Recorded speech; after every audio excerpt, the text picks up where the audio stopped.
Little known fact about the Philosopher King 2.0. I study totalitarianism, literally writing a book about it as we speak. Years and years of research has gone into it. One of the things I've learned is this. They want us dead. For real. I kid you not. Who is they? Well, that's a much longer video, but suffice it to say, we could call them globalists or the elites. But then there are many of their sycophants, mostly on the left, who faint and swoon at the mere phrase, "we're all in it together." But this is a more complicated nuance because these befuddled buffoons often have no idea exactly what they are asking for when they act, quote, for the common good. That will require future videos too. At any rate, I'm going to have to save the they question for later and just ram it home in this video that someone out there does really want you and me dead. These people are not some crazy leftists in their mom's basement either. They have the power to do what they desire. To whet your appetite, let me just show you a video that puts it all out on the table.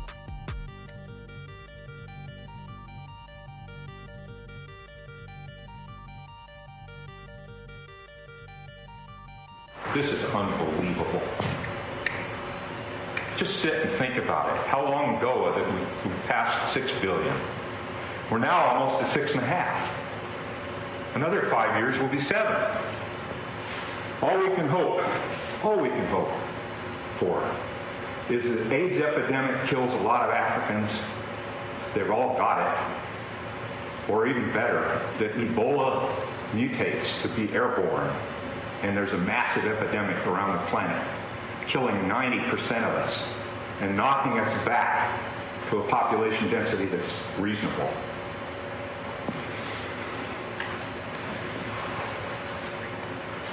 Be fruitful and multiply and subdue the earth. Organized religion is the enemy, man. They have painted the path to get where we are. There it is.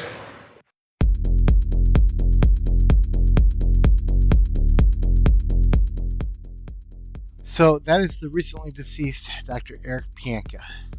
I don't know how to say his name. Nice guy, right? There's so much to say about this clip, but what I want to call attention to is where this took place. These are the movers and shakers of the academic world, teaching their students this crap. Guess what? This is a 2006 video. It has been 15 years. Those students are now adults in places of power and influence. This is the kind of stuff they believe. Truly, really believe. I have some links in the description describing how Pianka was actually applauded at the event. Let me take you back to the beginning of the COVID pandemic. A certain Jeremy Warner, an economist of sort, actually talked about how COVID's disproportionate impact on the elderly was good for our economy. He actually called it a culling. Note the date.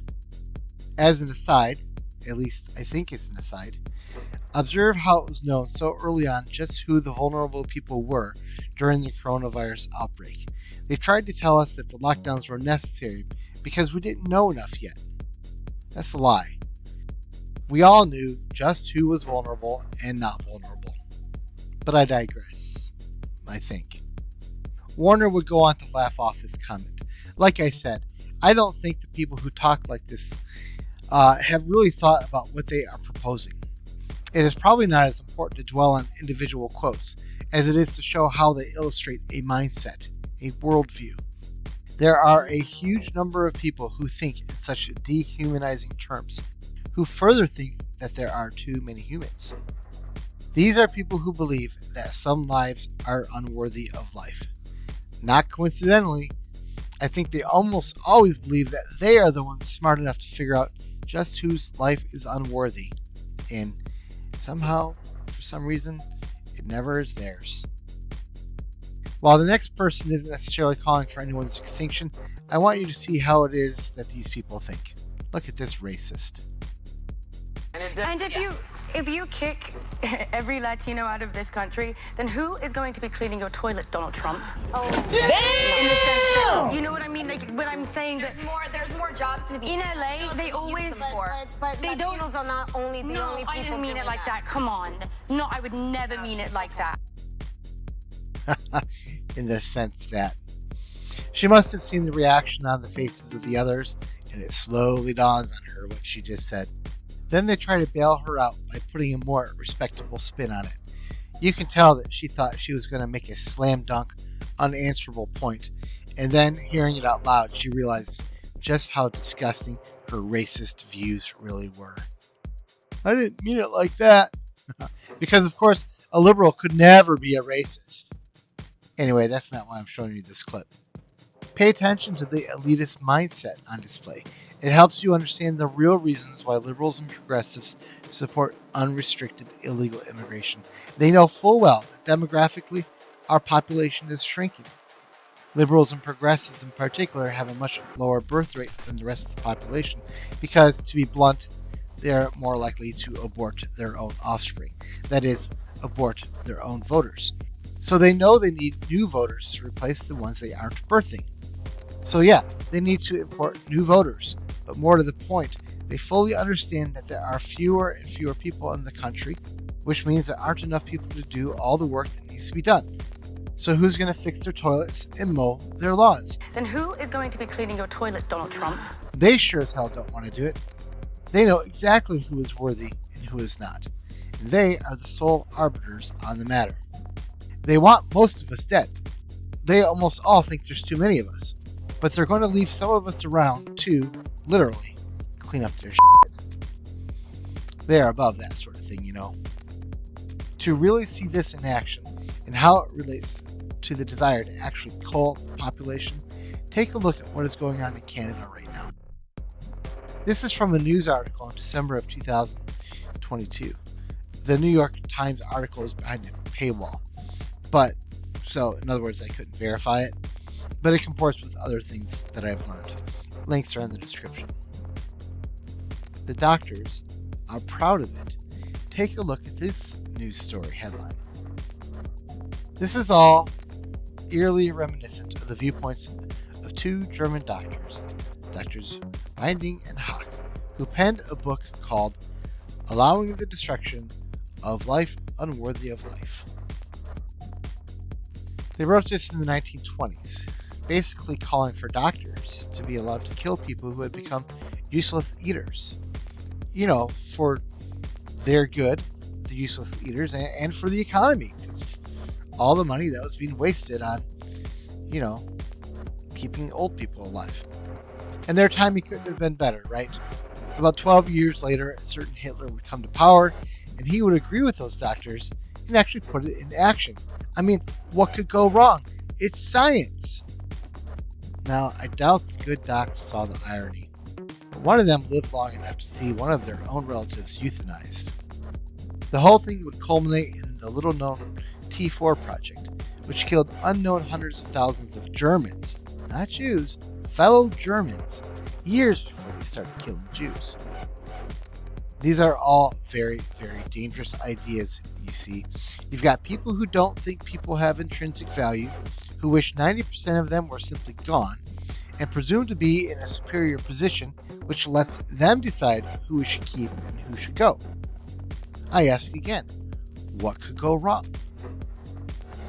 There's so much to say about this, and as someone who has been studying it for more than a decade, and as I said, writing a book about a related topic, I have a lot I could say about it. For the sake of time, though, let me wrap it up by showing you another very worrying organization that I'm sure you have heard of, the World Economic Forum. And first, we're going to look at the World Economic Forum hosting Jane Goodall, basically wishing the population of the Earth was only about 500 million. Watch. And then finally, we cannot hide away from human population growth because, it underlies so many of the other problems. All these things we talk about wouldn't be a problem if there was the size of population that there was 500 years ago. If you do the math on what she wants the population to be at, that comes out to be about 500 million. We note that she doesn't tell us how she thinks we'll get the Earth to that number. They almost always try to avoid that point. Now, I've heard that 500 million number over and over in my readings and research. Basically, that number is what the experts have decided the carrying capacity of the Earth is. It's the number that the Georgia Guidestones had, if you didn't remember.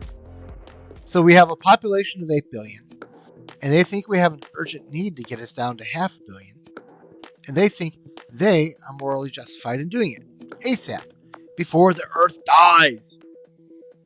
And, oh yeah, they think they're just the ones pulled off. What do you think they're going to do about it? Just sit around and talk all day and never do anything? No way, man. They want you dead. And they believe the Earth itself depends on it. For real. And to close it off, let's look at an article by the World Economic Forum from not too long ago. This is from 2018. This is pre-COVID. And the very prominent David Attenborough is featured as a springboard for WEF's long article about how the world is overpopulated and there is a need to depopulate it ASAP. And I'd just like to remind you that the WEF is not some obscure organization with no power or reach. Attenborough isn't some gender studies grad stuck serving coffee at Starbucks and living in his parents' basement. These are respectable people and organizations, and just a fraction of the ones I could list. They have money and power, and they're doing their best to bring many other people under their bandwagon. I'm not going to read through that article in this video. I have the link in the description, and you can look at it for yourself. So the video that I put together here for you is just the tip of the iceberg. There's so much to share and say. I think I might want to live stream it sometime, now that I've figured out how to do that. I'd also encourage you to follow me on my new Twitter account. I prefer YouTube, but I can't do a video for every noteworthy thing that is happening in the world. Let me bottom line this for you. In my earlier videos, I have tried to convey to you my belief that our civilization is under threat. I don't think it can last. I personally believe that there are people out there that are trying to unwind it on purpose. I think they believe they can do it, quote, compassionately and humanely. But I also think a lot of them believe you just have to rip the Band-Aid off. These are the you can't make an omelet without scrambling some eggs sort of people. I also believe they aren't as smart as they think they are. In fact, I think they're pretty dumb. Some of the dumbest people on the planet, in fact. Dumb, and yet very much in power. So whatever they try, I think it's going to be far messier than they anticipate. Because they're just not very good at doing anything. They're going to mess it up, and a lot of people are going to get hurt. But, like I said, that might be exactly what they want. Now, perhaps you think I exaggerate. You are welcome to that opinion.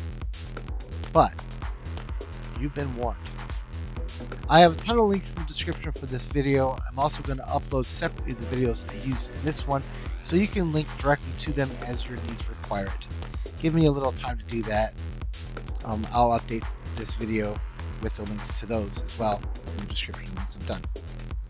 If you think this is important content and want to warn people, then I encourage you to share this video and my other ones too. Personally, I doubt we can do anything about what's coming, but we might be able to save some of our loved ones. And obviously, if you haven't already, like and subscribe, hit the notification bell, follow me on Twitter. This is the Philosopher King 2.0. Over and out.